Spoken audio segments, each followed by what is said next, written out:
Next we have to see the second part of the verse 36 in 5th chapter of John's Gospel. That is, the work that the Father has given to Jesus. The work that the Father has given to Jesus is the portion which we got to see today. Before that, I'll read that whole verse to you. But I have a testimony greater than John's, the work that the Father has given me to complete, the very works that I am doing, testify on my behalf that the Father has sent me.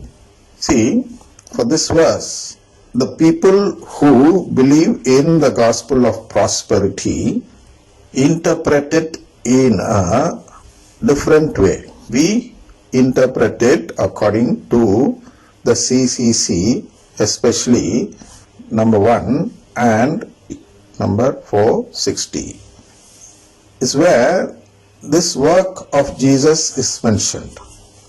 But others, or the people who believe in gospel of prosperity, is as follows. They interpret this verse to emphasize the authority and divinity of Jesus as the Son of God. For them, the authority and divinity of Jesus is important because they believe in prosperity. They believe in something what is great to them according to this world. For according to this world, the divinity of Jesus is greater than other people. And therefore, the authority given to him by God, the Father, is something very great, and they consider this thing as what has been said here. They believe that Jesus' words and miracles serves as evidence of his divine mission and identity. See, they believe that Jesus' words and miracles serve as evidence of his divine mission. They think that, or they consider Jesus as someone who strives to earn name and fame. It is their perception because they believe in prosperity. They don't believe in the family of God. They don't believe in filial adoption. Therefore, they think that Jesus is striving for that thing, to prove his authority, to prove his divinity through the miracles which he performs.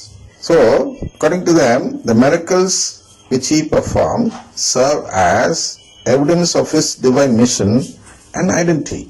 Therefore, this passage underscores the significance of Jesus' teaching and miraculous works as validating his role as a Messiah sent by God. For them, they want to establish that Jesus is a Messiah. Therefore, they believe that his miraculous works and teachings validate that Jesus is a Messiah. But for us, it is different. We should not look at it like this. Of course, most of the Catholics, they only perceive it in this form. Because, I've already told you, this influence for 500 years by Martin Luther's teaching on Catholics has made most of the Catholics believe in the gospel of prosperity. It has made them to believe the gospel of prosperity instead of believing in the gospel of the cross. And the impact of such an influence is seen through or can be measured through the strength of people found in charismatic renewal. All people who belong to the charismatic renewal are people who have changed from believing in the gospel of the cross to believing in the gospel of prosperity. These people, they believe in prosperity more than the belief in the gospel of the cross or the salvation through the cross. Now, let us see something about his work, what is mentioned in CCC.